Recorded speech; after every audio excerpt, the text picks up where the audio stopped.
Assalamualaikum teman-teman. Kita lanjutkan video sebelumnya ya, tentang hambatan ruang dalam atau inner block. Yang kedua adalah comparison to others. Don't compare. Jangan membanding-bandingkan. Kita aja nggak suka loh dibanding-bandingin, ya kan? Ketika kita senang membandingkan diri kita dengan orang lain, teman-teman, dan kebanyakan yang negatif, gini, misal kita melihat orang lain, justru kita nggak termotivasi, tapi kita malah insecure. Orang lain bisa, kita malah ngedown. Orang lain sukses, kita malah iri. Karena apa? Kita banding-bandinginnya seakan-akan hidup ini seperti sebuah perlombaan, teman-teman. Akhirnya kita saling berhebat-hebat dalam urusan dunia. Padahal tugas kita ini hanya berkarya aja, bukan membuat orang lain terkesan. Jadi banyak orang yang tujuannya bukan berkarya, tapi membuat orang lain terkesan gitu. Kita nggak mungkin terlepas dari perbandingan. Pasti akan kita temui satu titik yang mungkin di titik itu kita membandingkan diri kita dengan pencapaian orang lain, teman, keluarga, ya. Tapi kita harus sadar, hidup ini nggak seperti itu, teman-teman. Setiap orang ini punya waktunya masing-masing, punya jalannya masing-masing. Oke, di sini Ustadz Sony Abiki memberi contoh ya. Gini, ada orang sukses ketika usia 40 tahun ya. Ada yang 16 tahun punya karir bagus gitu. Setiap orang ini lahir dengan porsi masing-masing. Dan contoh lagi, Nabi Nuh alaihissalam, usia beliau ini ratusan tahun loh.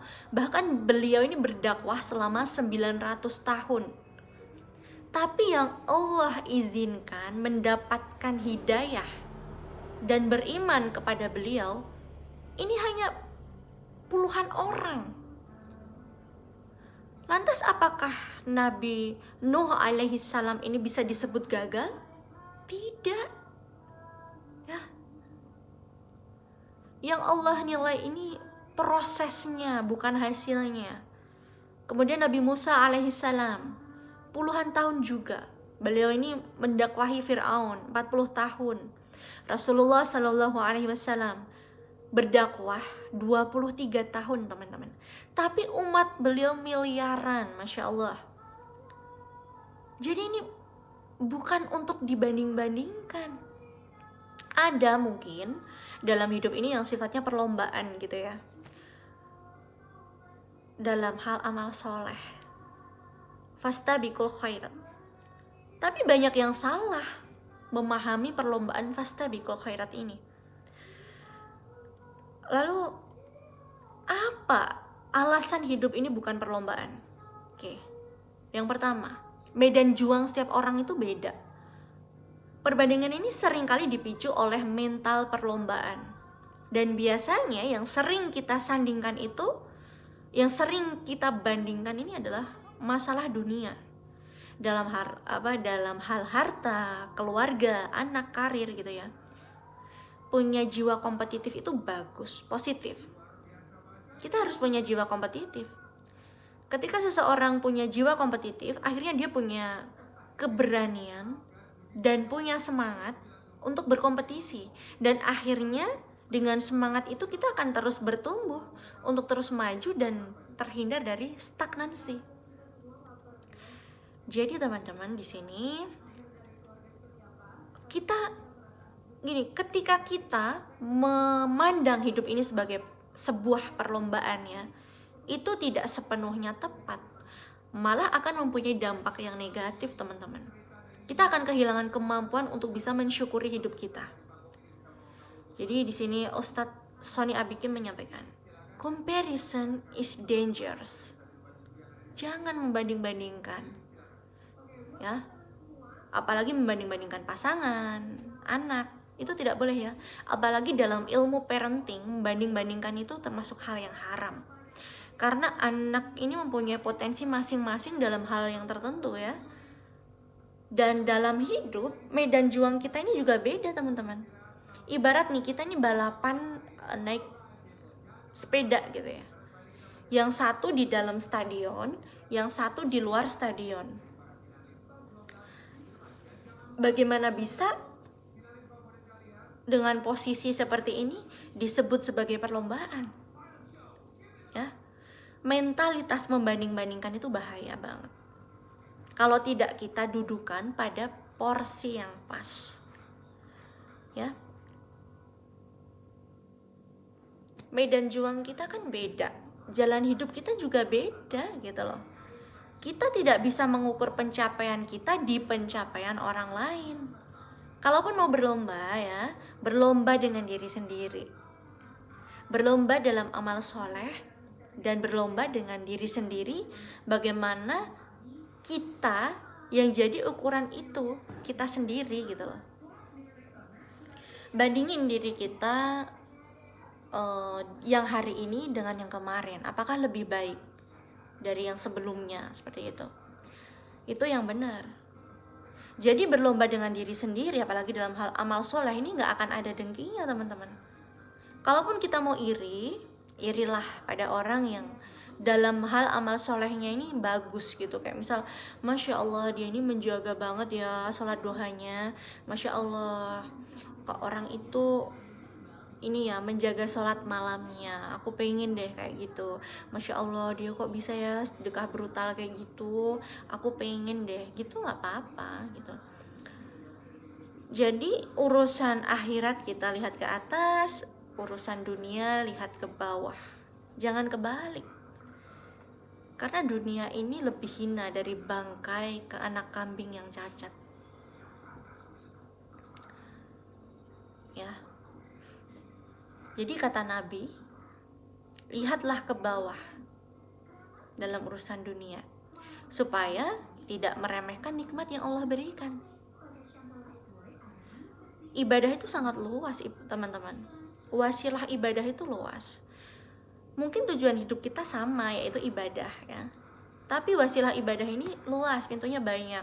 Pintu surga ini ada banyak teman-teman. Silahkan teman-teman pilih mau lewat jalur mana. Jalur pintu puasa kah? Pintu sedekah kah? Pintu sabar, ikhlas, pintu ilmu, ya. Hidup ini bukan tentang menang dan kalah. Hanya sedikit aspek kehidupan ini tentang menang dan kalah. Mungkin dalam hal olahraga ya, perlombaan gitu. Tapi sebagian besar kehidupan bukan tentang menang dan kalah. Justru kalau ingin menang dalam hidup, menangkan sebanyak mungkin orang. Kalau kita pengen sejahtera dalam hidup ini, sejahterakan sebanyak mungkin orang. Karena orang yang memandang hidup ini menang dan kalah, dia tidak akan bisa menikmati hidup. Oke, yang ketiga ya, ada fear of change. Banyak orang takut berubah karena terlalu nyaman, berada di comfort zone. Orang kalau mau bangkit, bertumbuh, harus keluar dari zona nyaman dan gerbangnya. Setelah zona nyaman itu ada zona takut. Tapi kalau sudah melewati zona takut, kita akan masuk ke zona belajar atau learning zone. Baru kita akan masuk ke zona bertumbuh, teman-teman. Kita harus mendobrak dulu rasa takut untuk berubah. Baru setelah itu bisa belajar, ya. Dan rasa takut itu memang harus dimulai dari ketidakpuasan terhadap kondisi diri. Gelisah dengan kondisi diri ya. Gelisah dengan amal soleh yang masih receh, gelisah dengan dosa yang masih banyak gitu. Jadi kalau dalam konteks itu kita tidak boleh merasa puas. Karena qanaah itu adalah ketika kita merasa puas dengan rezeki yang Allah berikan. Ridho dengan ketetapan Allah, itu baru qanaah. Tapi kalau dalam konteks perbaikan diri, amal soleh, dosa yang masih banyak, kita harus terus gelisah. Jangan merasa puas gitu ya. Dan akhirnya kegelisahan ini menjadi kegelisahan yang positif, mendorong kita untuk terus bergerak dan bertumbuh. Dan kita akan selalu merasa kurang gitu. Misal nih, walaupun kita merasa udah mengisi hari dengan amal soleh, jadi kita masih merasa kok ada yang kurang ya gitu. Mungkin lisan kita masih sering dipakai untuk menggibah daripada berzikir gitu ya. Jemari kita ini masih sering untuk scroll hal-hal yang tidak perlu daripada untuk berzikir gitu ya. Jadi anggota badan kita ini lebih cepat menerima perintah nafsu daripada perintah Allah gitu loh. Kegelisahan kita ini harus mendorong kita untuk awake, untuk bangkit. Bahkan Rasulullah Shallallahu Alaihi Wasallam ya, yang sudah dijamin surga sama Allah, ini dalam sebuah riwayat, beliau ini sholat sampai kakinya bengkak, sampai ditegur oleh istrinya Ibunda Aisyah. Wahai Rasulullah, suamiku, kenapa kamu sampai sebegitunya? Bukankah dosamu sudah Allah ampuni dan dijamin surga? Kemudian beliau Shallallahu Alaihi Wasallam menjawab, wahai Aisyah, tidakkah boleh aku menjadi hamba yang bersyukur? Aku ingin menjadi hamba yang bersyukur. Masya Allah. Dan beliau ini sehari minimal istighfar 1000 kali teman-teman. Padahal sudah Allah jamin surga. Apa kabar dengan kita? Kita yang amalnya masih receh, seakan-akan udah merasa banyak beramal. Di sini Ustadz Sani Abiki menyampaikan ya, ada kisah orang yang merasa berhak masuk surga karena dia nih merasa amal solehnya udah banyak gitu. Tapi begitu ditimbang sama bola matanya, ini tidak cukup untuk membayar nikmat Allah. Makanya kita masuk surga itu karena rahmat dari Allah. Kita beramal ini untuk meraih Allah, ridhonya Allah, agar Allah ini mencurahkan nikmatnya untuk kita. Tunjukkan kesungguhan kita kepada Allah. Itu akan mendorong kita untuk keluar dari zona nyaman. Nah, kadang kita kebalik, urusan dunia lihat atas, urusan akhirat lihat di bawah gitu. Bangkit dari zona nyaman dengan zikrullah. Oke, yang terakhir adalah fear of killer, takut gagal. Ini takut gagal ini hambatan mental yang bikin kita takut melangkah teman-teman. Kenapa kita takut gagal? Padahal tugas kita ini bukan berhasil. Tugas kita adalah terus berjuang. Hasil bukan domain kita, bukan wilayah kita. Hasil kita serahkan pada Allah. Yang pengen Allah lihat itu prosesnya teman-teman, perjuangannya. Seringkali definisi sukses itu bukan selalu mendapat apa yang kita inginkan. Kadang ketika kita tidak mendapat apa yang kita inginkan pun justru itu lebih sukses. Karena itu yang terbaik menurut Allah, bukan menurut kita. Kadang akal kita ini terlalu bodoh untuk mengetahui rencana-rencana Allah yang maha sempurna untuk kita. Yang tentunya yang terbaik untuk kita teman-teman. Karena yang terbaik menurut Allah ini pasti terbaik untuk kita. Boleh jadi yang kita anggap baik itu nggak baik sebetulnya buat kita. Menurut pandangan Allah ya, yang maha tahu, maha detail, maha menghitung, maha segalanya. Sang sutradara dari kehidupan kita. Ya. Orang ketika sudah bergerak, ya, berikhtiar, tanpa merisaukan hasil, ini energi berikhtiarnya akan begitu bertenaga. Karena bergerak tanpa merisaukan hasil. Tetapi ketika bergerak, merisaukan hasilnya, ini energinya rendah, akan capek. Udah, lepas aja. Ya, ya Rob, hamba melakukan yang terbaik. Saksikan ya Allah. Jadi tidak perlu takut ini, takut itu, gimana ya nanti, gimana ya itu. Lakukan yang terbaik. Yang harus kita takutkan adalah kita tidak bisa beramal yang terbaik. Hasilnya serahkan aja pada Allah yang maha menghitung, gitu loh ya. Allah akan pilih yang terbaik menurut Allah, bukan menurut kita.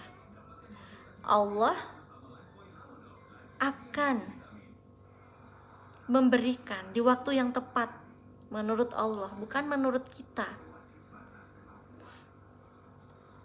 Bagi orang yang beriman, semua ketetapan Allah ini baik. Ketika kita mendapatkan yang enak, kemudian kita bersyukur, ya, maka syukur itu akan menjadi kebaikan. Tapi ketika kita tidak mendapatkan yang kita inginkan, ya maksudnya ketika tidak mendapat yang enak menurut Allah gitu ya, dan dengan itu Allah ridho, kita sabar, kita nerima, tetap bisa menemukan keindahan, maka itu akan menjadi kebaikan. Yang tidak baik itu ketika sesuatu menjauhkan kita dari Allah gitu. Itu ukuran paling telak, teman-teman. Jadi kalau mau ukur apapun, proyek kita, aktivitas, bisnis, ini kira-kira bikin kita makin jauh sama Allah, apa bikin kita tambah mesra nih sama Allah, begitu. Karena kalau bikin kita makin jauh sama Allah, ada kecenderungan berkah itu hilang. Tapi ketika sesuatu itu yang tidak enak, tapi dengan yang tidak enak itu kita lebih mesra sama Allah, ya, insya Allah ada keberkahan di sana. Oke teman-teman, itu tadi adalah inner block, ya, hambatan ruang dalam yang mengunci langkah kita untuk sukses, untuk bergerak, untuk bertumbuh, untuk maju, dan juga solusinya. Jadi di sini Ustadz Sony Abikim lebih menekankan pada yuk apa aja dibawa untuk zikrullah, untuk mengingatkan Allah, melibatkan Allah, kembalikan kepada Allah, minta terus dijaga sama Allah, minta terus dituntun, dilindungin sama Allah ya. Semoga bermanfaat.